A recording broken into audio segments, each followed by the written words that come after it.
Today's social media segment is brought to you by Alford and Associates for all of your insurance needs. CIS, Cardiovascular Institute of the South, the highest quality cardiovascular care available. Barker Honda, the Barker family tradition of quality.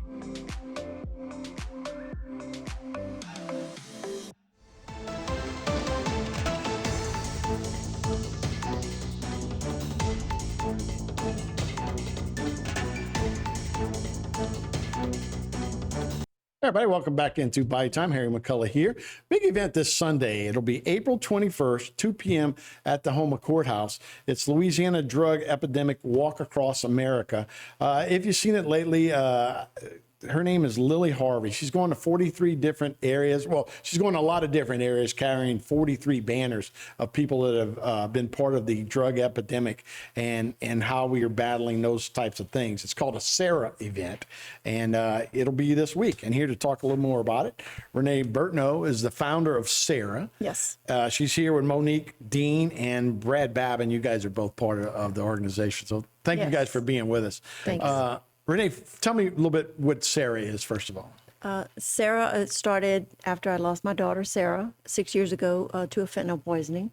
And I realized that nobody was talking about it, at least nobody in my circle.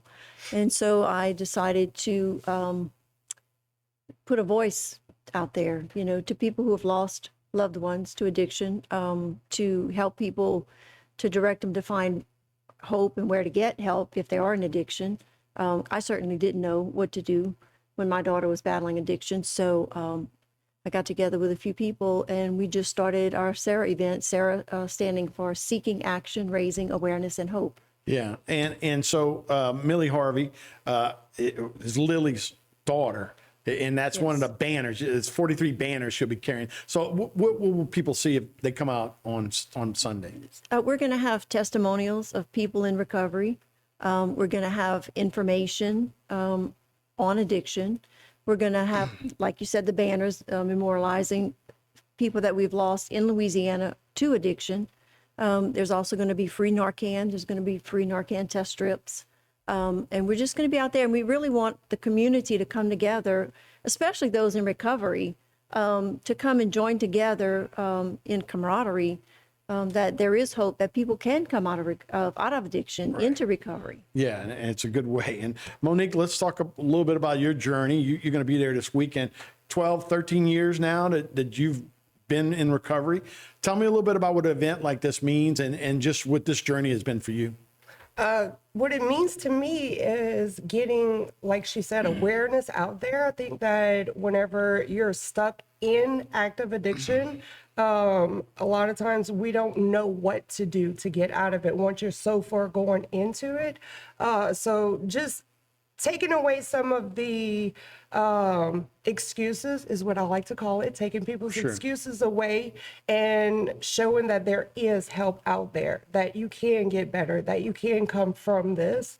And for the families also, just so that the talk is happening, that people know that addiction is real, that they are not the only ones suffering, that many, many, many people suffer from addiction. And I know a lot of times it's super embarrassing. It's a very embarrassing situation. It's embarrassing for the person going through it. It's embarrassing for the family. So I love that we come in the middle of our hometown and talk about it and get loud about it. And what we're getting loud about is the help that you too can get into recovery, because there's so many examples.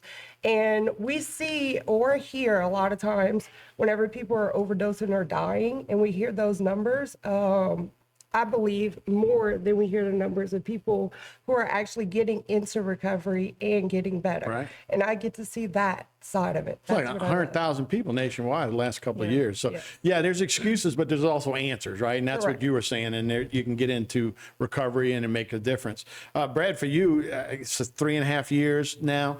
You have a family. Things are turning around for you. You say you work out a lot. You got your children back. Your daughter is a daughter. I'm sorry, my son. Your son back. Yeah. But for you, you've made a turn, but it's every day. You got to make sure you stay on the right path, right? Yes, sir, absolutely. I've lost so many people close to me that I loved to addiction, including family members. It's been a long line of generational curses, but it's possible for us to break those generational curses and start, addiction is a family disease. It affects everybody in the family. Sure.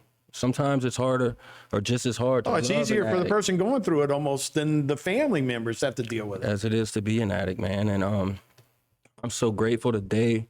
Recovery has given me so many blessings. And, the S.A.R.A.H event is important for me because we get to share our testimonies and recover out loud to give those hope that are still suffering in silence. Mm-hmm. And we're planting seeds that, it might not grow today, but one day down the line, they're going to remember what we said and they're going to realize it is possible. And there's a way out of this lifestyle. Yeah, and we were talking between your son and working out, you have to have something else to live for, right? Does that help a little bit to have something else to live for? Absolutely. Ultimately, I do it for me. And, I'm grounded by my higher power and I do it for me. And as long as I focus on my recovery, then everything else works out perfectly. Yeah. Monique, same way?